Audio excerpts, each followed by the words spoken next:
first part of today's gospel has always made me uncomfortable. Jesus is God made man, love incarnate. And yet, here he is denying healing to a little girl because her mother, and by extension she, is from a people who are hostile to the Jewish people. And not only does he deny this little girl healing, but he insults her mother, calls her a dog, and tries to send her away until she confronts him and argues with him.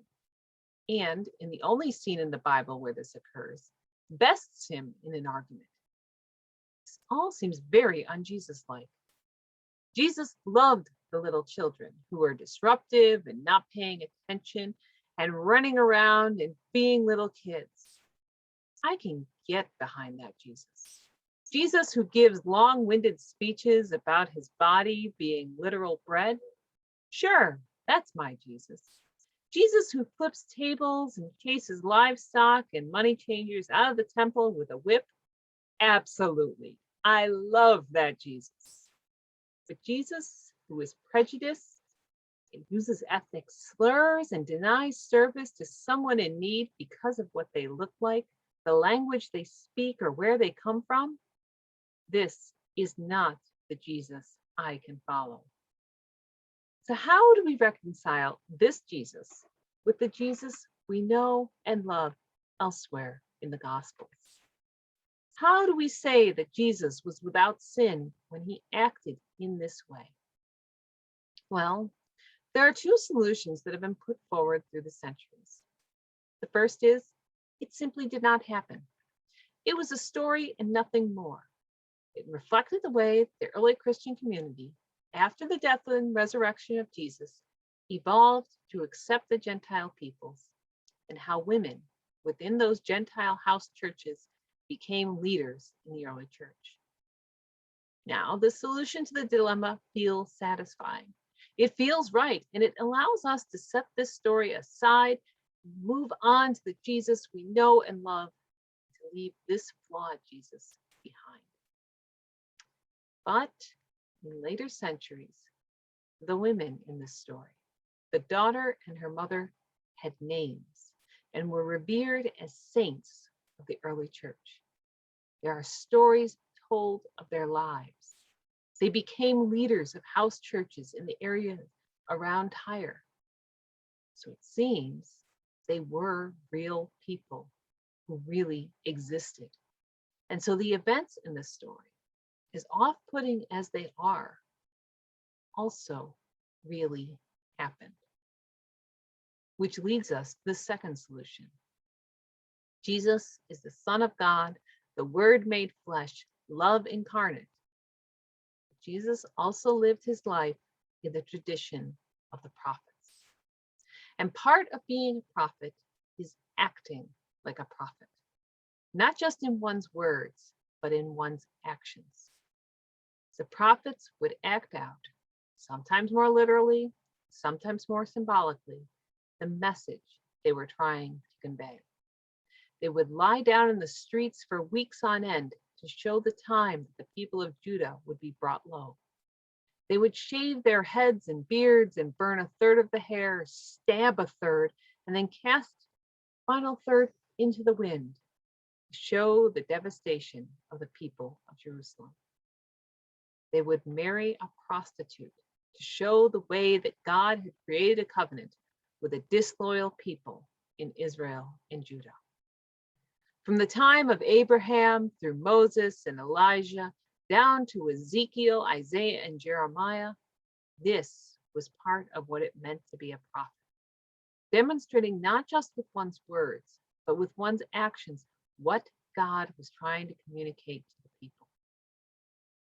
And so, when we consider Jesus in this line of prophets, then we can see in the actions of Jesus something different from what it first appears. Not to say that we have to like it, but Jesus is taking a prophetic action when he speaks to the Syrophoenician woman from Tyre. Jesus is prefiguring what the church will do in order to become the church. even though Jesus was Jewish, even though Mary and Joseph were Jewish, even though the apostles were Jewish, even though all of Jesus's earliest followers were Jewish, and even though almost everyone in the stories of the gospel were Jewish, it was only when Paul and others were willing to share the good news, the gospel, with the non-Jewish people in the areas outside of Galilee and Judea, the church became the church. But there's also a second layer of prophetic action happening here. Because again, the Syrophoenician woman is nameless in the Gospels. But she takes on a name and a story in the later histories of the church. She was Justa, the head of a house church where Peter was welcomed and worshiped when he traveled north to Tyre in the later years of his life.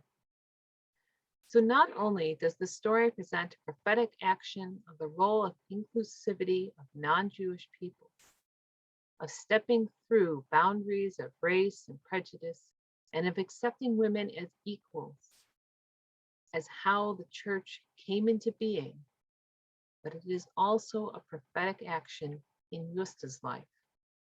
By talking back to Jesus, not playing the role of the petitioner like so many unknown figures throughout the gospel, by being the one disputant who wins out over Jesus when countless priests, scribes, Pharisees, and other learned men were awed and humiliated by the wisdom he possessed, Justa became a leader.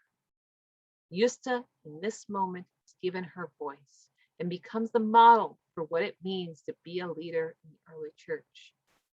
She becomes a prophet. She becomes someone whose role it is to argue with God, and through arguing with God, learning new depths of love and of being radically welcoming. In this moment, both Justa and Jesus reveal to themselves and to the world who they are. It is not an easy revelation on either side. And I still am troubled thinking of Jesus doing this thing. But it is only when we see Jesus doing such a thing and see it as a prophetic action of Jesus representing the church that we can in turn see how the church has continued this action throughout the centuries, discriminating against and persecuting others because of their religious expressions, their race, their language, their gender, their sexuality, and their cultural practices. And when we see these actions playing out, when we see those who speak on behalf of Jesus behaving in this way and speaking in this way, it is our duty as the church being continually breathed into being to stand up and be like Justa, to call our religious and other leaders who claim to speak on behalf of God and Jesus to account, to remind them that Jesus came for all, that God is the God of all, and that we are all God's people. Amen.